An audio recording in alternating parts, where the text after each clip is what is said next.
Hello again, Miss Scott here. So if you recall from the last video, we just learned a few prerequisite skills. Today we're actually going to just dive right into some of the key ideas behind geometry. We're going to be defining quite a few terms today, so bear with me there. But I cannot emphasize how important today's lesson is because we are going to be using these terms and these ideas throughout the entire year in geometry. So if at any point you have a question, please don't hesitate to ask or rewind or do some more research to figure out what that term means. So first of all, today we're going to figure out how do you name geometric figures. So we're going to be defining how to name different things and ideas in geometry, and we're going to be drawing some pictures. Get used to it. We draw a lot of pictures in geometry, so let's go ahead and get started. The first thing we need to talk about is what we call undefined terms. And an undefined term is something that we have an idea about what the object is.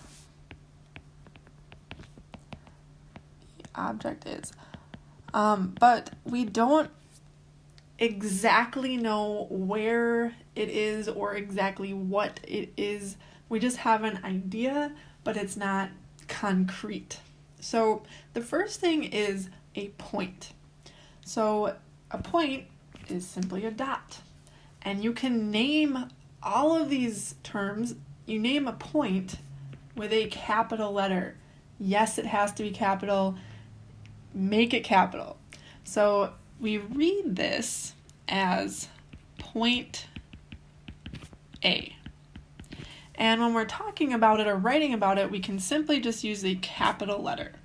So you name it with a capital letter A and you call it point A. That's how you read that. Something that you should know about it is it has no dimension. So you can think of it as 0D if you want to think of it that way. But it has a location. So it has its own place. All right. So next let's talk about the idea of a line. A line is the set of all the points going through two specific points. So if we have this point A and this point B, we could draw a line. Whoa, let's try that again. We could draw a line between those 2 points. All right, so there, how we can write this without having to write out line AB is capital A, B, and then over that we draw a little bitty line. And you read that as line AB. Okay, so a point had no dimension.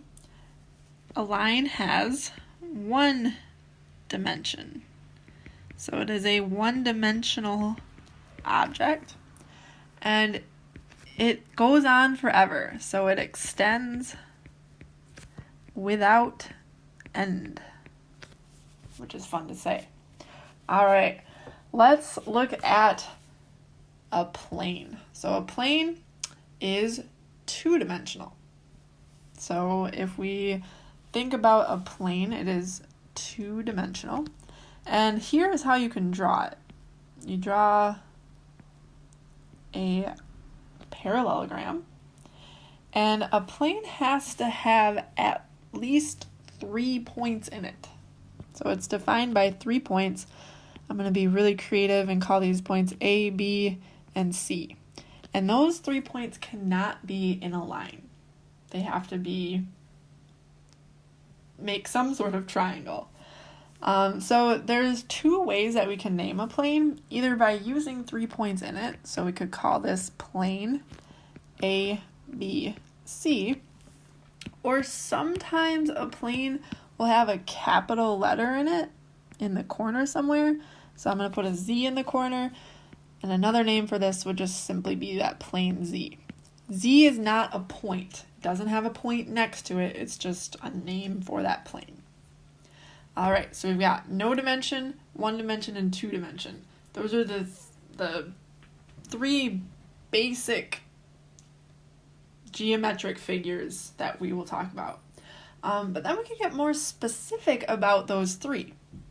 So we can talk about something called collinear points. And you might have heard this term collinear before, but that just means that they are all on the same line. So these are points on a line. So say I have point A, point B, and point C, and they all fall on this line right here. I could say that A, B, and C are collinear. Now, coplanar points, you could probably even guess, are points that are in the same plane. So that word coplanar means the same plane. Points in the same plane. For example, those points A, B, C, pictured above. Those are coplanar. Okay, so those are the 5 undefined terms that we have in geometry. There's also something called defined terms, and they're different because they have a specific place, a specific starting point. Some even have a specific starting and ending point. These 5 terms are undefined because they can go on forever, and we have an idea about forever in space, but that's kind of a little bit more difficult to imagine than these 3 terms. So defined terms, we know exactly what the object is. We can see it, we can see where it starts. It's a little more concrete, a little less abstract. So the first thing is a segment. And a segment is simply part of a line. Okay, so say we have this point A and this point B. A segment would start at A and stop at B, or vice versa. And there's 2 ways we can name this. It doesn't matter if you put AB first or BA. You put the B first. But you just draw a little hat above it, just a straight line segment. So it doesn't have the arrows on it like for a line, because a segment stops. And you read these 2 things as segment AB or segment BA, depending on what's first. Typically, we put the letters in alphabetical order, but it doesn't really matter. Okay, so there's a segment. A ray is part of a line again, but it extends in one direction, much like my favorite band. Just kidding. All right, so it is part of a line extending in one direction. So again, let's use letters A and B. So I have point A and point B. And what a ray is going to do is it's going to start at A and then go through B. So this now, the order does matter. You have to start at A for your first letter and then B, and then you draw a line going from A to B above those letters. And you can read this as ray A, B. Okay, now that is different from ray BA. Ray BA would start at B, go through A, and go off to the left. So this is different. Those are two completely different rays, and that's important. So the order for a ray does matter. Okay, now the last thing we're going to talk about with defined terms is opposite rays. Opposite rays share an endpoint. So that's the first part of this definition. So they share their endpoint, or in other words, their beginning, and together they make a line. So say we've got this point A right here in the middle, and over here we've got point B. So we have this ray AB. It starts at A, goes through B. And then over here we've got point C, and we've got this ray AC. So it starts at A and goes through C. So ray AB and ray AC are opposite rays.